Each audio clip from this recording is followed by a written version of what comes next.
की वीडियो में हम समझेंगे कि जनरेटर की स्पीड को गवर्नर कार्ड, एमपीयू और एक्चुएटर के ज़रिए कैसे कंट्रोल करते हैं। साथ ही स्टेबिलिटी और गेन की सेटिंग और इंजन हंटिंग को कैसे रिजॉल्व करते हैं, इस पर भी डिटेल से बात करेंगे। अगर आप फील्ड में काम करते हैं या जनरेटर टेक्नीशियन हैं तो ये वीडियो आपके लिए बहुत इन्फॉर्मेटिव होने वाली है। चलिए शुरू करते हैं।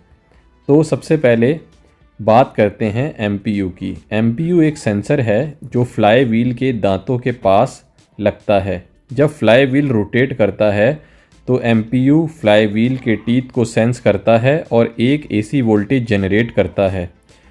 ये वोल्टेज फ्लाई व्हील की स्पीड के मुताबिक होता है और गवर्नर कार्ड के इनपुट टर्मिनल्स पर भेजा जाता है।